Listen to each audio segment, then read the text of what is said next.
Argina here from ArginaOlivis.com, and in today's video we're going to talk about the truth about being a full-time entrepreneur. I've been a full-time entrepreneur since July 31st, 2015 was my last day of work. And although I had some savings and stuff, it's still a scary feeling. And I already knew kind of how it was, because when I my job, basically the building caught on fire one time, so I was off for like 3 months, so I know how it is to like kind of how the life would kind of be. But back then I wasn't as productive as I am now that I got the swing of things, because back then I had a lot of cabin fever. It was just crazy. But these are the truths. The first one is it can get lonely. Definitely can get lonely, especially unless you have kids and stuff that stay home with you. But if your kids are at school and stuff, it can still get lonely because you're here alone. It depends on your situation, obviously, because I don't know if you have a roommate or where you live or whatever.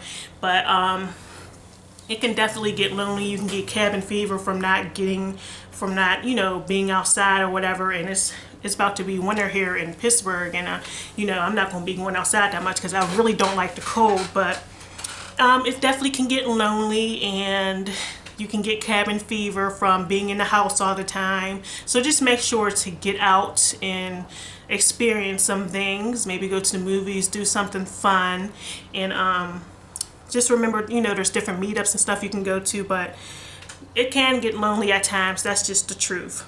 The next one is you must be disciplined. You have to have a schedule, because if you don't, you're going to definitely just be doing any and everything, wasting tons of time. So just be very productive with your time and just be disciplined. Even though you don't feel like getting up, you're looking at your house and you're like, oh, this is so comfy. This is where I usually sit to watch TV. And it's just like, you have to, even though if you have to stay in the same environment, then let it be. But I've been going to libraries sometimes, and just to get out. So you just have to be disciplined with your schedule and really be committed to it and stick to it, and just still have your goals, still be motivated, and just have that fire to just keep going. If you don't really have any goals, then I feel like you're not going to work as hard. I've been looking at my goals more and more, and just find out what motivates you and get that motivation back, because you could be disciplined all you want, but if you don't have that motivation, that's where it all starts, is with your mindset. So just have a success mindset and just try to find out whatever works for you to be very motivated. So just be disciplined, have your schedule. Even if it's not a schedule, just have your top 3 things you need to do for today. And if everything else doesn't get done, what can you do? What 3 things can you do in order to go to the next level? So just think about what it is. What are your top 3 things? If you get those done, you'll feel amazing. And other things are like, if I don't get to them, oh well, life goes on. But depending on what your big goal is for the year, if it's to increase your income, then do the top 3 income producing activities first, and then everything else, if you get to it, you get to it. So that's another way to be disciplined. And the next one is the next truth about being a full-time entrepreneur is income fluctuations. Nobody really talks about that, because I guess some people will keep going up and up and up, but the thing is, depending on the changes that can be happening, you'll have an influx of income. Sometimes there are just months that things sell slower than others, so you have to account for that money somewhere. That's why I do suggest that you have a little savings before you leave your job. But income fluctuations can definitely happen. You never know. So just keep that in mind.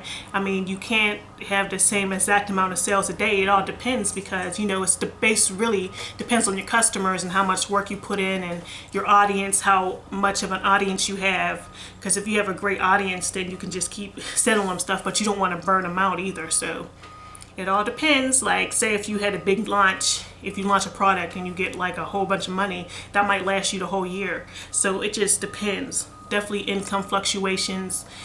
No matter what business you're in, you're going to have months where you do less money and do more money. So you'll still have that median about how much you want to make, but there will be income fluctuations, so just keep that in mind and just make sure you have a little cash stacked aside just in case something goes down.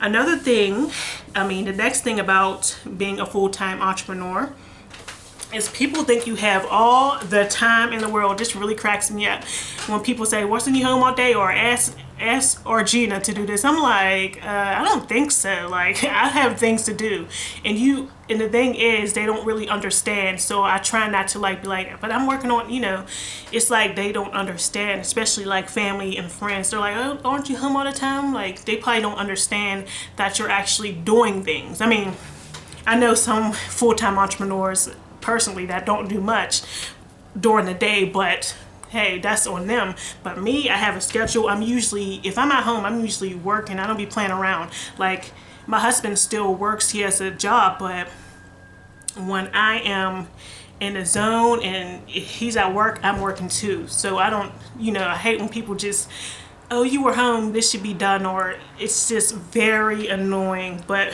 people think you have all the time in the world. They'll be asking you to do this and that and that. But what you have to do is just let them know, like, look, I do work. I have a set schedule, and you have to respect that, basically. Because, you just can't be having people set you up for stuff just because they assume you work from home. It's just crazy. Like, it's kind of funny when you think about it, but don't let people, discount you and put more on you just because you're a full-time online entrepreneur. A full-time entrepreneur is different from a full-time online entrepreneur because you're at home. So it's just crazy that people think you have all the time in the world.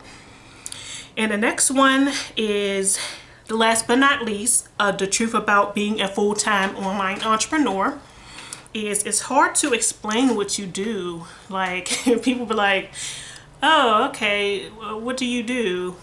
I'm like, "Oh, I'm an author." And they're like, "Oh, okay." And they, and I think it's funny because I remember, when I first left my job, and I still work out at the gym that I used to work at. I still work out there. So, I know most of the members there. And it's funny because the one girl said, "That's good, you just step out on faith." I'm like, I don't know if people think that I just said, "Hey, I know people do that. Like, hey, I'm quitting my job and starting a business." But that's not what it was. I was already making income. And I don't want to be like, "Hey, I'm already making, money here. You don't have to think I stepped out on faith." Like, I'm already making a full-time income. So don't think I'm just about to start a business and hope it be successful. I did it the other way. I actually saved some money. I had some income coming in before I left. So there's a big difference than, "Hey, I'm just leaving to start a business. Hopefully it'll be successful."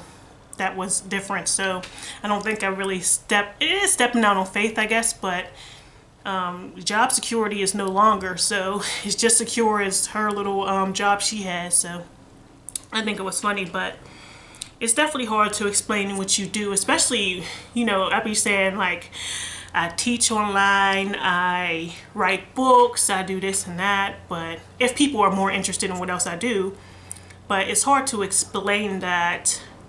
And who cares what they think, or if they think I make money? It's none of their business how much money I make anyway. But it is hard to explain what you do when you say you teach online, or sometimes I'll just say I'm working from home, and they're like, "Oh, okay." They might think I actually have a job, a steady paycheck working from home. But lately I've been just saying I'm an author. They're like, "Oh, okay, what kind of books do you write?" I usually tell them, and they're usually like, whatever. They probably aren't going to check it out anyway. But it's pretty nice to work from home, but it's definitely not easy to explain what you do. So just keep that in mind. So those were the truths about being a full online entrepreneur. I hope you enjoyed. Make sure to subscribe, and I will see you in the next video. Thank you.